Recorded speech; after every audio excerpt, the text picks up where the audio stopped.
CNT125, Chapter 10, we're looking at the section on the kinds of things we can do with switches.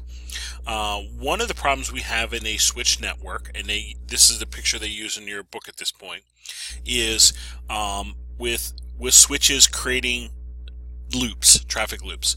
Switches have basic knowledge. They're making decisions on MAC address, so they're trying to make a connection from node to node, if you will, but they don't have a whole heck of a lot of intelligence of the network and where things go and etc. So when in doubt, when a switch receives something, it's not smart enough to say, no, I shouldn't pass that. It actually starts flooding it out all ports, if you will.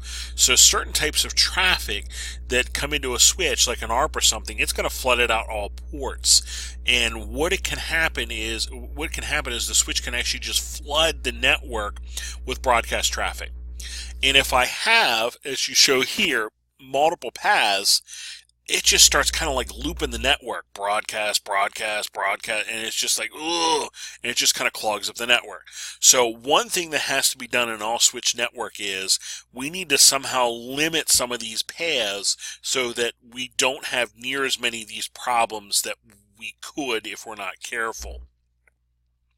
So what happened is shortly after switches kind of started getting built, they developed the STP with the IEEE 802.1d standard, and it was designed to try to stop these switching loops, calculating paths and trying to put redundant paths in an off state or a backup state or something of that nature, that we don't use all these paths all the time. So what STP does is it selects a root bridge, basically who's in charge, if you will. So the root bridge is based on the bridge ID, which is a combination of a 2-byte priority field that can be set by the network admin and the bridge's MAC address. So normally by default, the bridge with the lowest MAC becomes the root bridge. But an admin can go in and put the priority field of the main one they want to use low, and make it become the root bridge, and then everything else kind of goes off of that. STP then examines all the possible paths, and the most efficient path gets used, called the least cost path, and all the redundant links are put in a disable state, if you will. So now we had this before where all these paths were open. Now with the root bridge here, this is just one, the root bridge. This redundant path gets blocked. These get used. These get used. This gets blocked. This gets blocked. So it's like, okay, we have a path to things, but all these redundants are blocked to try to stop this broadcast looping and traffic loops that I have in a switch. That's what STP does, and it's transmitted between the switches and basically does this for you. Since STP was first developed, there's been additions to that: rapid spanning tree protocol, multiple spanning tree protocol, Trill, SPB. These are all kind of advancements or developments of STP to try to help make this be more efficient in putting the redundant paths in backup state.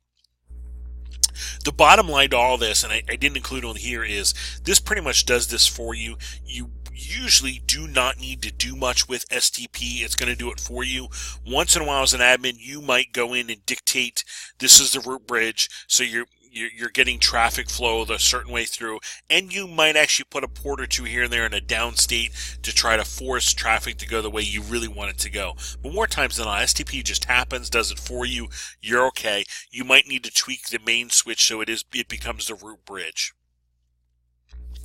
The other thing we do in switches for security is port security. Any unused port on a router, switch, that sort of thing, should be put in probably a disabled or an off state. That way they can't be compromised, especially if it's connected to, a data port that's in a hallway or something like that. Anybody could plug into that. So this port you might put it in a down or an off or disabled state. And just reminding you, shutdown is usually the command in our switches and routers to do that. No shutdown will be turning it on. So any ports I'm not using, I leave in a shutdown state. That way they don't accidentally get used or get used for compromising. I can also use port security in a switch to help this issue with MACs or MAC flooding that I might have in a network. So let's take a look at port security. Now, we're actually going to configure this in our network so you get an idea of how this works, and we will actually create a fault and see what it does for you. To do this, there's a couple steps here, and I just kind of delineate them for you.